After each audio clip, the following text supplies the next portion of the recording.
La ráfaga de sonido atravesó la lluviosa noche de Seattle.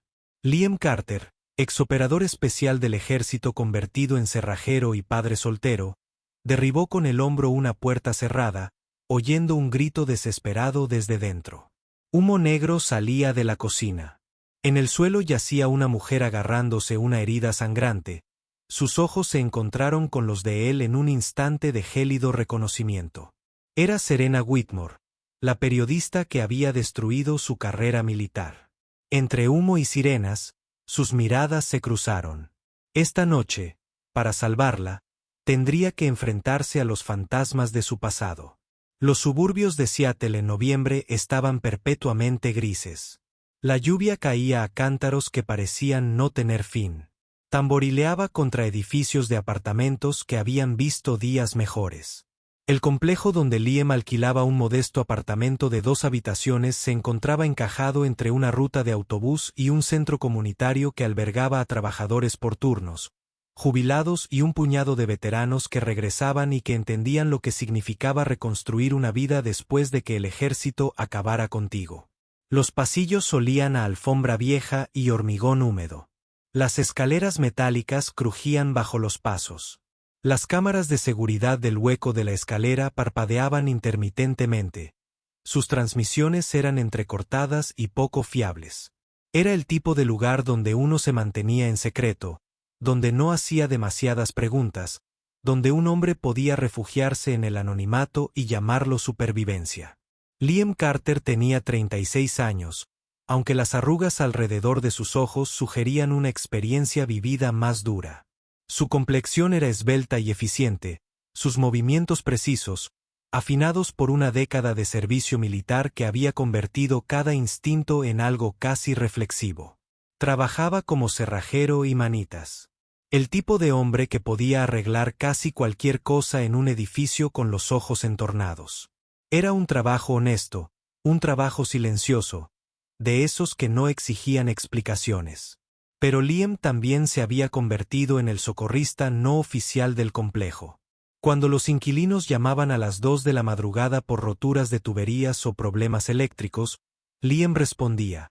Cuando los niños se quedaban fuera de los apartamentos, Liam les abría las puertas. Era una forma de ser útil que no requería uniforme ni una cadena de mando. Audrey, de 8 años, era la única luz en su vida que permitía brillar plenamente. Su hija poseía una empatía inquietante por alguien tan joven, una forma de mirarte que te hacía querer ser mejor. Se daba cuenta de cosas que otros pasaban por alto. Entendía que su padre cargaba algo pesado que no tenía nada que ver con el cinturón de herramientas que usaba. En el 3er piso, algo nuevo había empezado a perturbar la tranquilidad del edificio. Los residentes habían empezado a notar a un hombre vigilando el pasillo fuera del apartamento 305. El mismo hombre que se quedaba junto al ascensor, revisando su teléfono una y otra vez. Las imágenes de la cámara del ascensor captaron fragmentos de un rostro, siempre oculto, siempre de lado. Los inquilinos lo susurraban como lo hacen las personas cuando el peligro persiste. Abstracto, algo que le sucedía a otra persona. Serena Whitmore vivía en ese apartamento. Tenía 33 años y vivía en constante movimiento. Incluso sentada, su mente funcionaba como una máquina. Ordenaba pruebas, catalogaba detalles y construía narrativas a partir de hechos dispersos.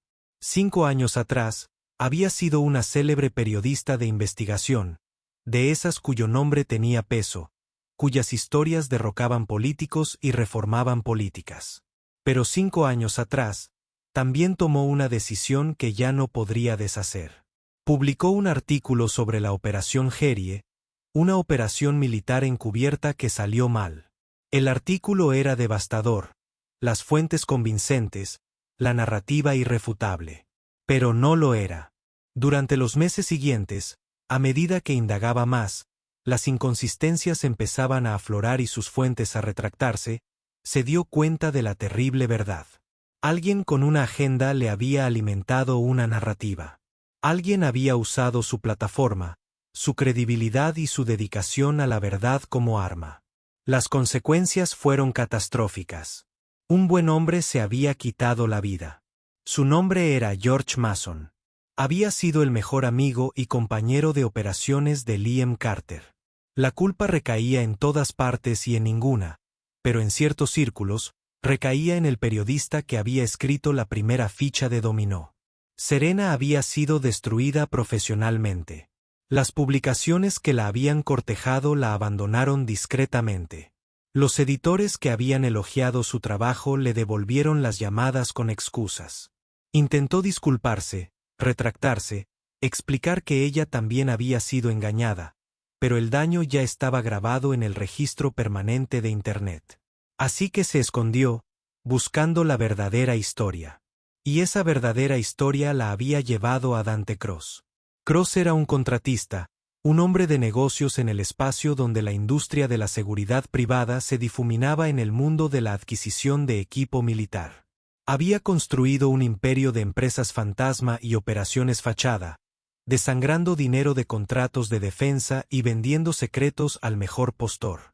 Cuando Serena empezó a sospechar que Cross había orquestado toda la exposición de la Operación Gerie, que le había proporcionado información falsa sin reservas para eliminar una amenaza a una de sus operaciones.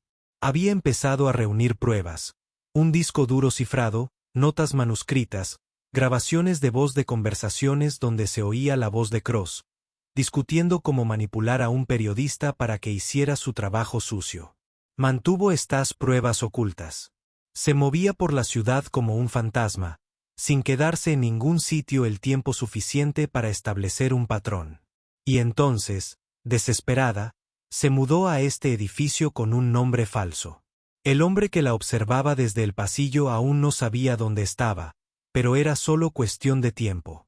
Podía sentirlo en cómo le temblaban las manos, en cómo revisaba las cerraduras 3 veces antes de acostarse, en cómo se había hecho amiga de la niña de 8 años que a veces veía en las escaleras, porque Audrey tenía una inocencia que hacía que el miedo se disipara temporalmente.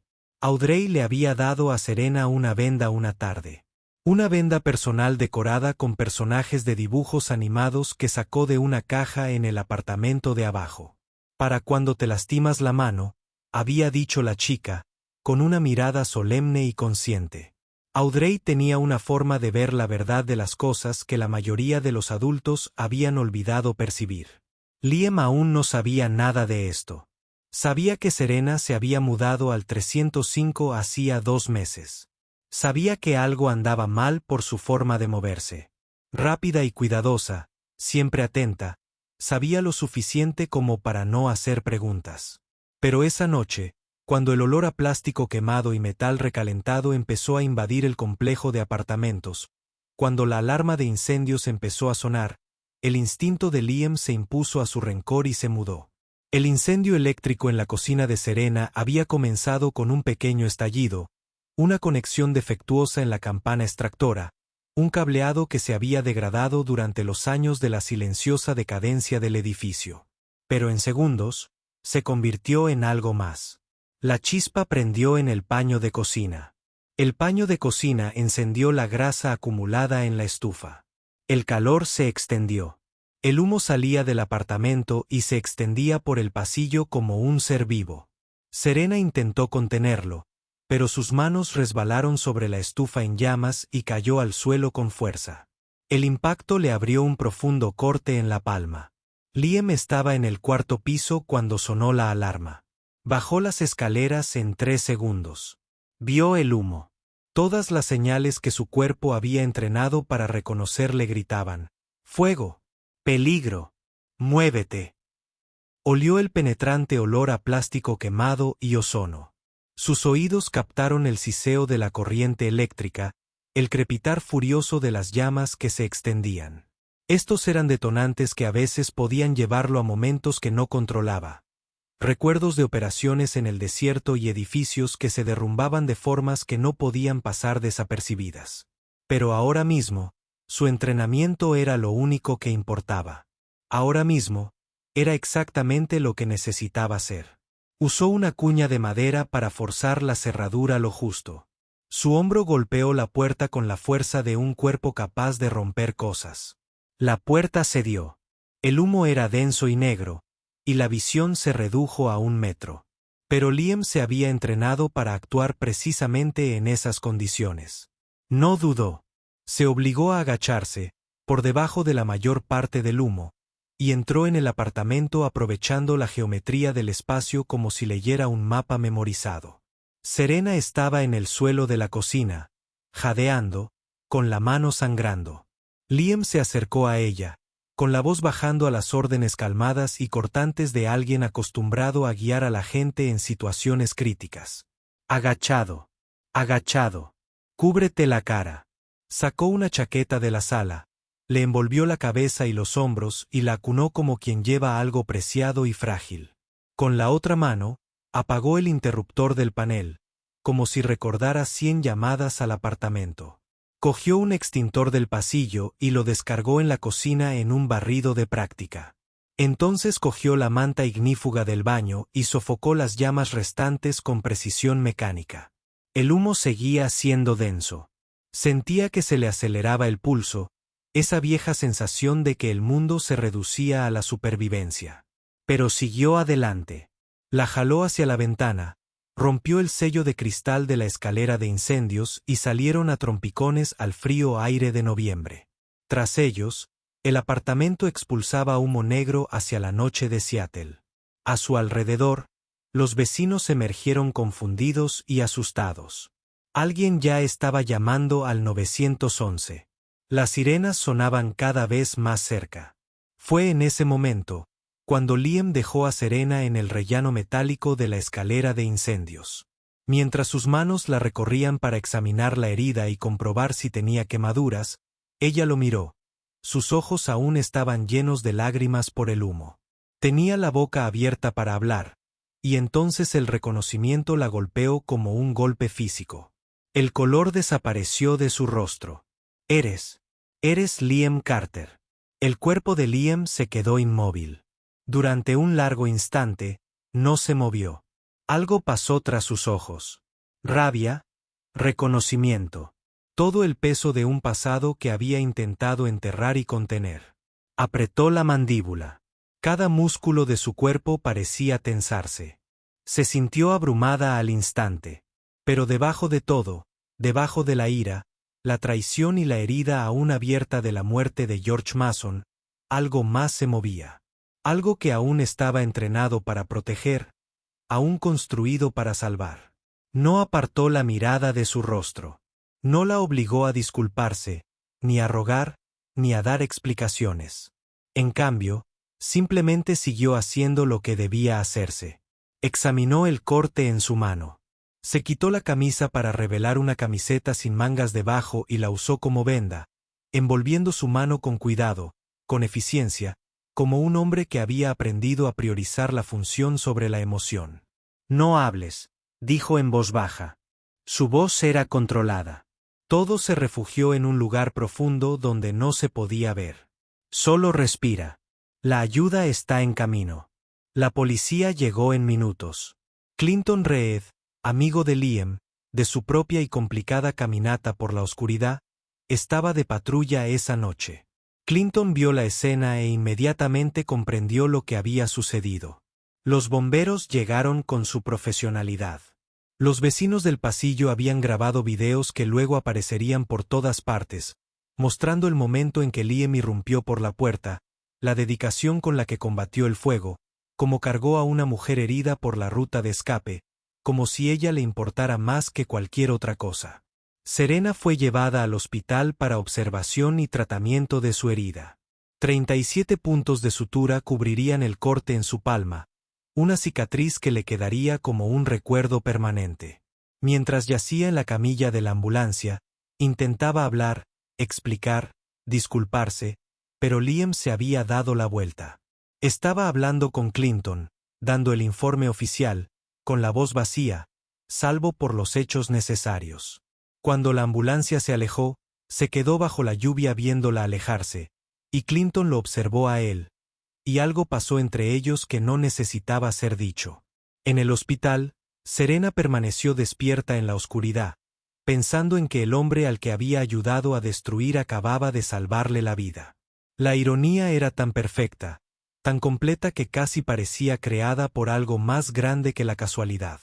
Había pasado 5 años huyendo de las consecuencias que merecía, y finalmente le habían alcanzado, no en forma de castigo, sino en forma de misericordia. No tenía sentido. No podía reconciliarse. La noche del incendio, Liam estaba sentado en su apartamento con Audrey dormida sobre su hombro y pensaba en el océano. Pensó en cómo la rabia era como ahogarse si no te dejabas arrastrar por completo. Si seguías luchando y arañando, a veces podrías volver a la orilla. Pero George Mason no había luchado lo suficiente. O tal vez había luchado demasiado contra un enemigo invisible. Un enemigo invisible en el mundo físico. La investigación de la Operación Gerie había concluido que George se había quitado la vida. Nadie podía probar lo contrario.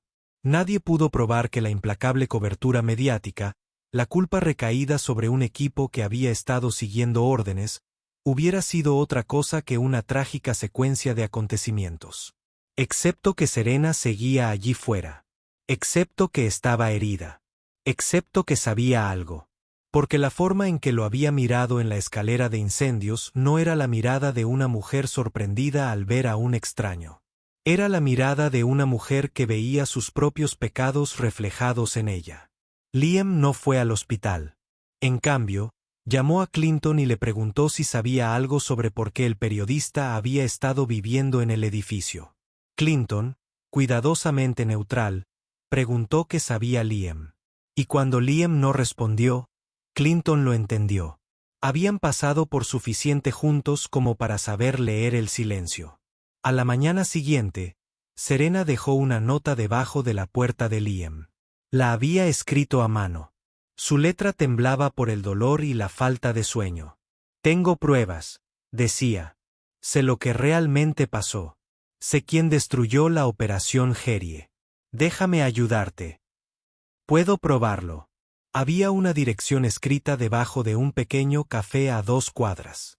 Liam leyó la nota 3 veces. Luego la quemó en el fregadero y se dijo a sí mismo que no importaba. Tenía una hija que criar.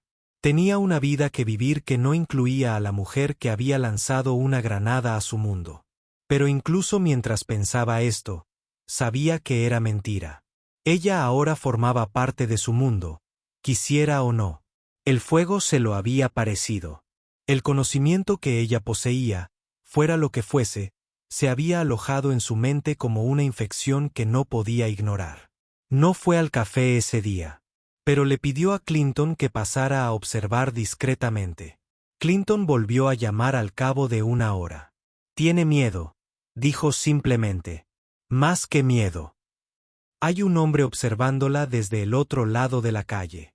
El mismo hombre que ha sido señalado por 3 residentes diferentes en su edificio. La imagen se estaba volviendo más clara. La pregunta ya no era si ayudarla o no. La pregunta era qué pasaría si no lo hacía. Esa noche, alguien intentó forzar la cerradura del apartamento de Serena. Los arañazos, las marcas eran deliberadas. La cámara de seguridad del pasillo estaba enfocada hacia el suelo, una vista perfecta de la nada. Ella había llamado al 911 y los agentes llegaron, pero no encontraron nada robado, nada roto, excepto el intento. Fue entonces cuando Liam tomó su decisión. Fue a su apartamento la noche siguiente, después de que Audrey durmiera en casa de un vecino, y se sentó frente a Serena en la sala a escuchar. Ella le habló de Dante Cross. Le habló del disco duro encriptado, las grabaciones de voz y las cadenas de correo electrónico que demostraban que Cross había urdido deliberadamente la información falsa que llevó a la revelación de la Operación Gerie. Le dijo que Cross tenía una red de personas dentro del gobierno, de los medios de comunicación, de todas partes, y que había hecho todo lo posible para evitar que Serena dijera la verdad. Llevaba 3 años huyendo, viviendo en coches, durmiendo en bibliotecas y reuniendo pruebas en cada ciudad por la que pasaba. Fui una tonta, dijo, y su voz era firme aunque le temblaban las manos. Fui ambiciosa y descuidada, y quería creer que estaba descubriendo la verdad. Pero dejé que alguien usara eso en mi contra. Y la gente pagó el precio. Liam escuchó. No la interrumpió. No se enfureció ni la acusó. Simplemente escuchó mientras ella le contaba cómo George Mason le había escrito una carta antes de morir. Una carta donde George la perdonaba. Una carta donde George decía que entendía que la habían usado, que no le guardaba rencor, que esperaba que encontrara la manera de vivir con lo sucedido. George era el tipo de hombre que podía perdonarlo todo. Era una de las cosas que le había hecho insoportable perderlo. Voy a ayudarte, dijo Liam finalmente. No por ti, sino por George. Y por todos los demás cuyas vidas se torcieron por culpa de la cruz. Se puso de pie y Serena lo acompañó. Pero si estoy haciendo esto, lo haremos bien. No vamos a la policía hasta que lo tengamos todo. No nos arriesgamos. Protegemos a mi hija. Y cuando esto termine, desapareces de nuestras vidas. ¿Entiendes? Serena asintió. Lo entendía perfectamente. Lo que siguió fue una cuidadosa orquestación de medidas de seguridad que habría impresionado a un estratega militar. Serena le dio a Liam acceso al disco duro cifrado. La contraseña tenía 2 capas. La primera palabra clave, algo que había sacado al oír a Audrey en las escaleras, el nombre de la chica. Rompió el primer sello. La segunda era una serie de números que solo Serena y otra persona conocían. Dentro estaba todo. Cadenas de correos electrónicos, registros financieros, grabaciones de voz de Dante Cross describiendo cómo manipular a un joven periodista para que hiciera su trabajo sucio, copias de inteligencia falsificada, rastros de dinero que conducían desde las empresas fachada de Cross a contratos gubernamentales por valor de cientos de millones de dólares. Liam conocía a una persona que conocía a otra que sabía cómo crear 3 copias de seguridad cifradas de estos datos. Uno fue a una caja de seguridad del banco. Otro a Clinton Reed, quien lo selló con fecha y hora en una caja de evidencias junto con la documentación oficial. El tercero fue a un abogado de confianza de Liam. Alguien especializado en casos que requerían discreción y que no podían conocerse públicamente. Si algo nos pasa, Liam le dijo a Serena, esto va a todas partes. A los medios de comunicación, a las agencias federales, a todos. No puede detenerlo todo. La realidad de lo que estaban haciendo los agobiaba como un peso. Alguien estaba buscando activamente a Serena. Alguien con recursos y conexiones. El hombre del pasillo había sido identificado como un sicario a sueldo de Cross. Alguien con antecedentes de intimidación y violencia. Ya no solo estaban reuniendo pruebas. Ahora estaban en movimiento contra una fuerza que había demostrado estar dispuesta a usar medios letales para proteger sus secretos. Audrey se convirtió en un punto de apoyo entre ellos. La chica tenía una forma de romper la tensión en el apartamento con observaciones que, de alguna manera, eran inocentes y profundamente sabias. Cuando Serena empezaba a entrar en pánico sobre si estaban haciendo lo correcto, Audrey aparecía con su pequeña linterna, un regalo de una fiesta de cumpleaños de meses atrás, y se la ofrecía. Para cuando oscurezca, decía la chica. Liam observaba este pequeño intercambio y algo. Su interior se transformaba. No podía odiar a Serena mientras veía a su hija ofrecerle luz. Una noche, Audrey le hizo a Serena una pregunta para la que ninguna de las dos estaba preparada. ¿Te da miedo la oscuridad?, preguntó, sentada con las piernas cruzadas en el suelo de la sala. Serena dudó, luego asintió con sinceridad. Sí, mucho. No pasa nada, dijo Audrey. Mucha gente lo tiene, pero la luz siempre está ahí si la buscas. Incluso una luz muy pequeña, aunque sea un poquito. Le puso la linterna en las manos a Serena. Puedes tomarla prestada. Liam los observó y sintió algo en el pecho que había encerrado durante mucho tiempo. No era perdón. Todavía no. Pero era un movimiento en esa dirección. Era el comienzo de la comprensión. Esa redención no fue algo que ocurrió de repente. Fue algo que tuvo que construirse día tras día, decisión tras decisión. La noche en que decidieron mudarse llegó con una lluvia que parecía bíblica por su intensidad. El edificio se quedó sin electricidad a las 9:30 de la noche. Los bomberos respondieron a informes de problemas eléctricos en el sótano. Las luces de la escalera se apagaron. Las cámaras de seguridad se desconectaron. Fue entonces cuando llegó el segundo equipo. 2 hombres con palancas e irritantes químicos subieron por la escalera. Les habían pagado para recuperar un disco duro y cualquiera que se interpusiera en su camino era una preocupación secundaria. Sabían que Serena tenía información. No sabían que Liam había pasado la última semana preparándose precisamente para este escenario. No sabían que un soldado de operaciones especiales había explorado cada salida, planeado contingencias y mantenido la disciplina incluso cuando su corazón le decía que simplemente esperara junto a la puerta y manejara esto con violencia directa. Liam trasladó a Serena y Audrey a una ruta de salida secundaria que usaba la escalera de incendios del edificio y un antiguo pasillo de mantenimiento que conducía al sótano del edificio adyacente. Llevaba provisiones, agua, una linterna cargada y un botiquín de emergencia. Llevaba consigo el conocimiento de 100 entornos hostiles, condensado en su forma de moverse por el oscuro edificio.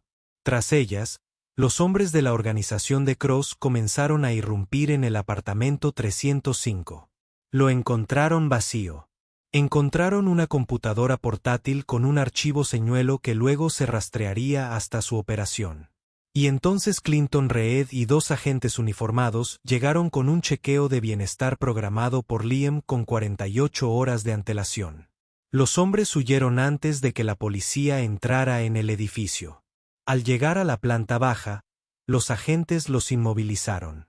Uno intentó correr por el estacionamiento y fue placado por Clinton, quien había sido linebacker en la universidad y nunca había olvidado cómo golpear algo.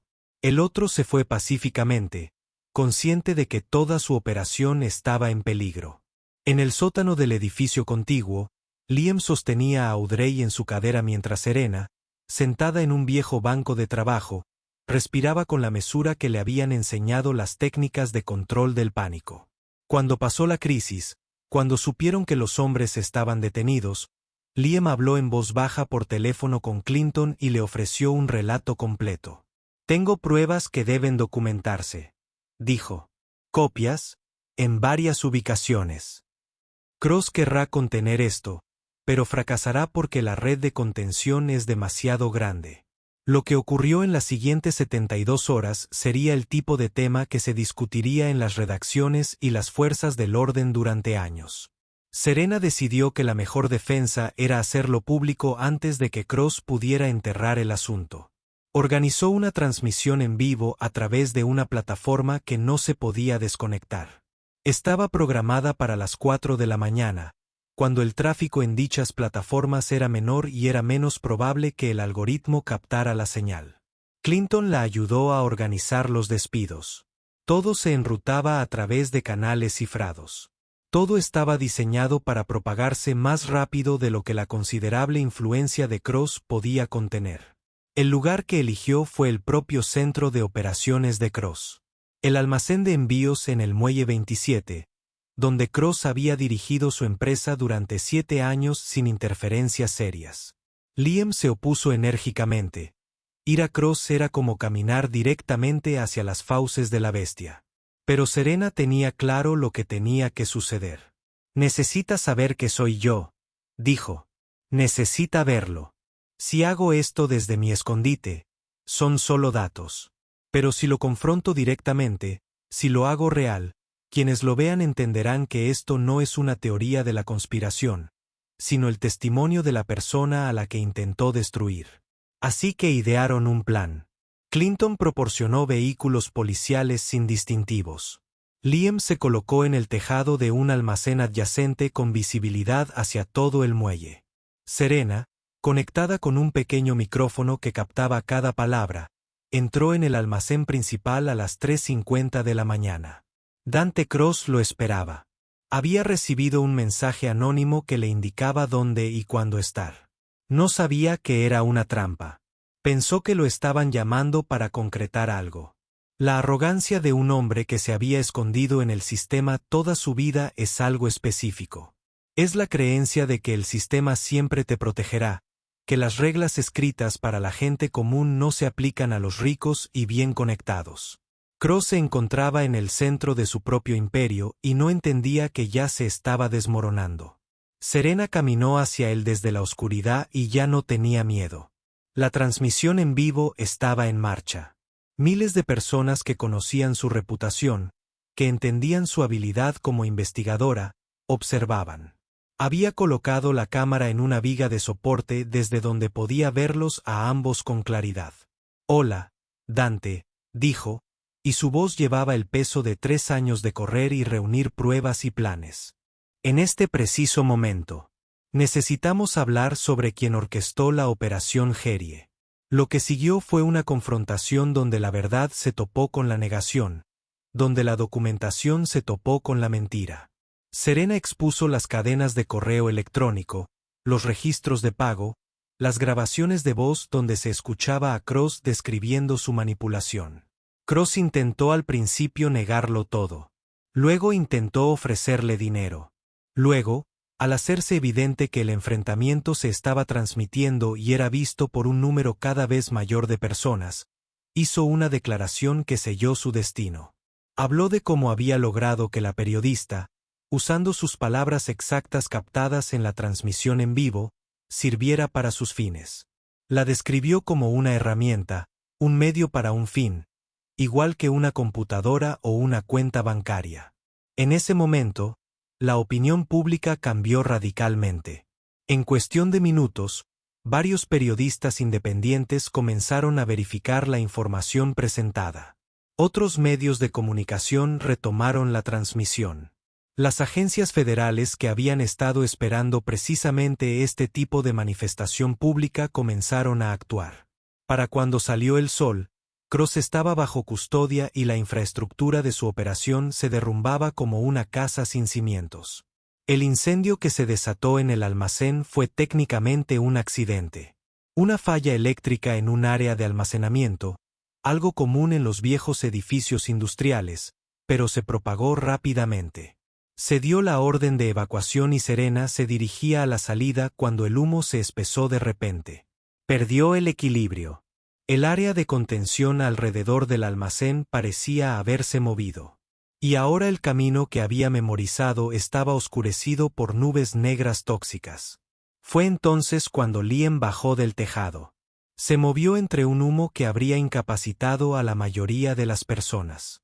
Guiado por una especie de sexto sentido, fruto de toda una vida operando en estas mismas condiciones, la envolvió en su chaqueta, le cubrió la boca y la nariz, y la sacó del edificio con la eficiencia de un hombre que ya lo había hecho antes, que había sacado a soldados heridos de complejos en llamas, edificios derrumbados y situaciones a las que la mayoría de la gente no imaginaba sobrevivir. Salió al fresco aire del amanecer, y Serena tosía y sollozaba, pero viva. Audrey esperaba con Clinton, y al verlo salir, corrió hacia ellos y los abrazó a ambos. Los bomberos llegaron y controlaron el incendio. Los agentes federales acudieron al lugar y aseguraron las pruebas. Dante Cross ya estaba bajo arresto formal. La investigación posterior reveló el alcance total de lo que había hecho. No solo la Operación Gerie, sino otras 3 operaciones militares que se habían visto comprometidas. Decenas de contratos gubernamentales robados. Toda una economía sumergida de corrupción que operaba en los espacios entre la supervisión oficial. La rehabilitación de la reputación de Liam Carter se produjo de forma lenta pero definitiva. El ejército emitió una exoneración total y una disculpa formal a su familia.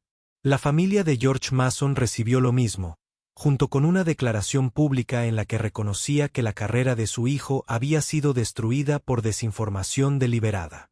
Los cambios de política resultantes de la revelación de la operación de Cross se estudiarían en los entrenamientos militares y policiales durante décadas. La redención de Serena fue más compleja. No pudo reparar el daño que había causado, pero pudo vivir con intención de cara al futuro. Publicó un extenso artículo de investigación titulado La periodista que solía ser, donde documentó su propia explotación y cómo la ambición sin sabiduría la había convertido en un instrumento para la corrupción ajena. El artículo ganó premios, pero aún más importante, generó un movimiento dentro del periodismo sobre protocolos de verificación y protección de fuentes que dificultó que el próximo Dante Cross operara en la oscuridad. Usó las ganancias de un contrato editorial para fundar la Fundación Mason, que otorgaba becas a hijos de militares y financiaba centros comunitarios en barrios como el que había conocido a Liam. Liam comenzó a dar clases. Desarrolló un programa de capacitación llamado Habilidades de Supervivencia, que enseñaba respuestas básicas a emergencias y defensa personal a adolescentes y veteranos jubilados. Lo inició en el centro comunitario donde vivía, en el mismo edificio gris de donde había salido el humo del apartamento 305. Audrey le ayudó a organizarlo. Clinton se ofreció como instructor voluntario y Serena, de una forma que se fue profundizando con el tiempo, se convirtió en parte de la comunidad que se formó en torno al programa. Un año después del enfrentamiento en el almacén, Liam y Audrey invitaron a Serena a acampar. Fue algo sencillo, un fin de semana en un parque estatal a 1 hora al norte de la ciudad. Liam le enseñó a Audrey a hacer una fogata de forma segura. Cocinaron la cena sobre llamas que danzaban y mantenían a raya la oscuridad. Por la tarde, mientras estaban sentados junto al agua, viendo cómo el sol descendía hacia el horizonte, Audrey le entregó a Serena una pequeña linterna. Había viajado a través de todo con ellos: el incendio, la huida, la confrontación, las consecuencias. Ya no necesitas esto, dijo Audrey, pero puedes quedártelo. Así que, recuerda que la luz es real. Incluso cuando está oscuro, la luz es real. Serena tomó la linterna y la sostuvo en sus manos como si fuera algo preciado y frágil. Miró a Liam y él la miró a los ojos con algo que ya no era rabia, ni traición, ni resistencia. Era comprensión. Era saber que el perdón no se trata de borrar el pasado. Se trata de elegir construir algo nuevo a partir de los escombros. Se trata de reconocer que las personas que nos lastiman y las personas en las que nos convertimos a veces son las mismas personas transformadas por las consecuencias, la elección y la decisión diaria de ser mejores. El perdón no borra el pasado, dijo Liam en voz baja, pero le da una oportunidad al futuro. Y Serena asintió porque comprendió que era lo más generoso que él podía ofrecer. Sin olvidar, sin fingir que la operación Gerie no había sucedido, que George Mason seguía vivo, que 3 años de huida y miedo podían borrarse, pero eligiendo, a pesar de todo, construir algo hacia adelante, convertirse en personas capaces de iluminar la oscuridad. Incluso cuando la oscuridad parecía absoluta, se sentaron junto al agua mientras el sol se ponía, tiñendo el cielo de oro, carmesí y morado oscuro. La linterna, apoyada en la roca entre ellos, brillaba suavemente, un pequeño faro en el crepúsculo que se avecinaba. Y en ese momento, viendo cómo la luz disipaba la oscuridad, comprendieron que algunos tipos de rescate requieren no solo la extracción física, sino la voluntad de ser salvados, de aceptar la misericordia, de creer que la redención es posible, incluso para quienes han roto cosas que parecían inquebrantables. La noche se acercaba, pero ya no le temían. Habían encontrado el camino de regreso el uno al otro a través del fuego y el humo y de todas las formas en que los humanos hieren y perdonan, sobreviven y comienzan de nuevo.